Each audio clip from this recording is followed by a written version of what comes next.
Have you ever stopped yourself from speaking your mind because you feared being judged? Have you ever turned away from a dream because the road ahead felt too uncertain? Welcome back to our channel. I'm deeply grateful you're here, because today's video could be one of the most important ones you'll ever watch. We're going to explore a truth that hides in plain sight, a truth that quietly shapes your life, your choices, your relationships, and even your potential. What if I told you that the reason you feel stuck, tired, uninspired, or even anxious isn't because you're lazy, broken, or unworthy, but because you've been quietly imprisoned by fear? Not loud, obvious fear.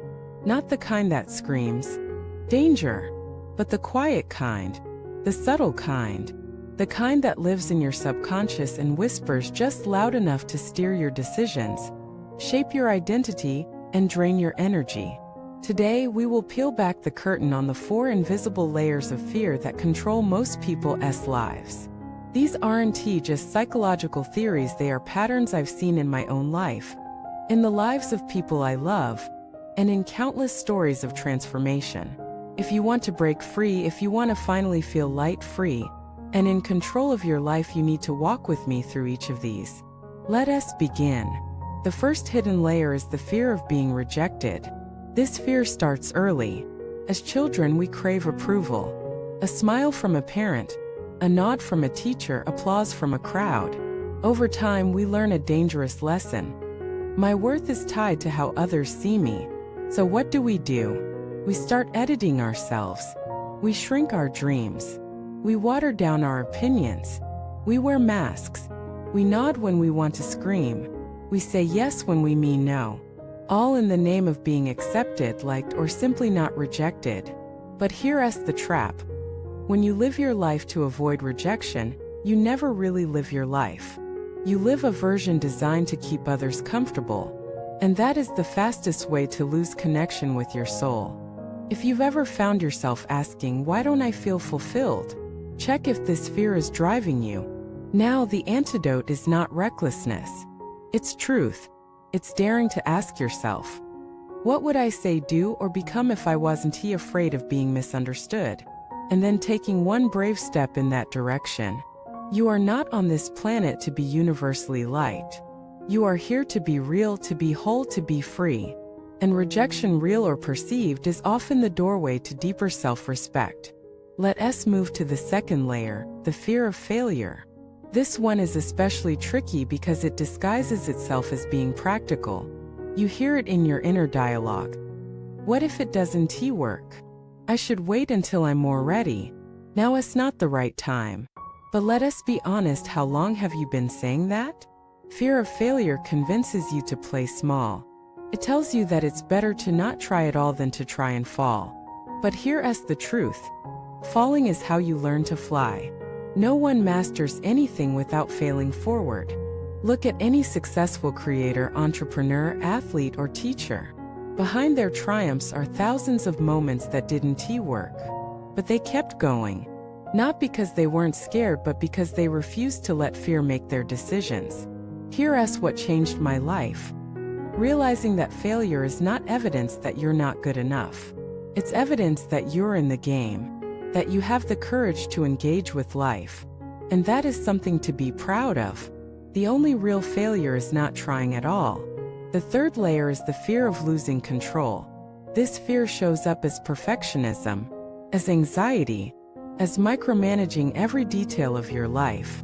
It whispers, if I don't manage every outcome, something terrible might happen. But the truth is this. The more you try to control everything, the less joy you experience. Why?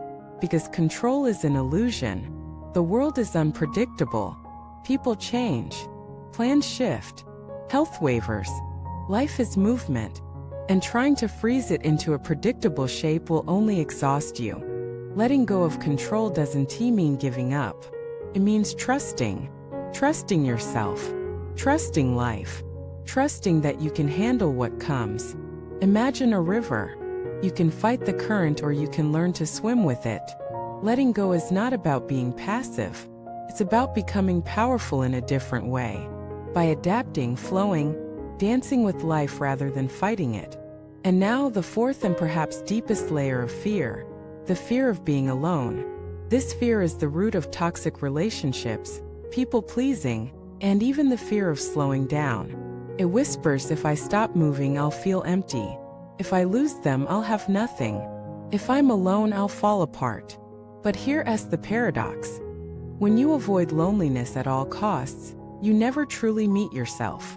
I've known people who jump from relationship to relationship not because they're in love, but because silence terrifies them. I've met entrepreneurs who fill their schedules to the brim, not because they're building something meaningful, but because they fear what might rise in stillness. But the most powerful transformations I've ever seen have all happened in solitude. Because in solitude, you finally hear the voice beneath the noise. The truth that says, you are enough. Not because someone loves you, not because you're achieving, but because your existence is a miracle in itself. Once you stop fearing loneliness, you unlock a new level of strength. You stop needing others to complete you. You start choosing relationships out of love, not desperation. You become grounded, centered, magnetic. And that, my friend, is freedom. So now you know these are the four invisible chains: fear of rejection, fear of failure, fear of losing control, fear of being alone. Each one subtle, each one powerful, but none of them unbreakable.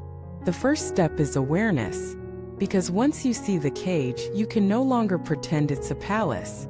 And then comes courage. Courage to speak your truth even if your voice shakes. Courage to try even if you don't feel ready. Courage to trust the process even when it's messy. Courage to be alone and know you are still whole. And let me tell you something, you don't have to do this perfectly. No one does. I still feel fear. I still hesitate. But the difference is now I recognize it. And I choose not to obey it. You don't need to become fearless. You just need to become unwilling to let fear decide the shape of your life. So ask yourself, what would I do if I wasn't afraid of being judged? What would I try if I didn't fear failure? What could I release if I trusted more? Who would I be if I knew I was already enough? Your answers to those questions may just be the beginning of your liberation. Thank you so much for watching this video. If this spoke to your soul, please subscribe, like, and share your reflections in the comments. Let us create a space of honesty and healing. You are not alone in this journey. You are seen, and you are capable of more than you imagine.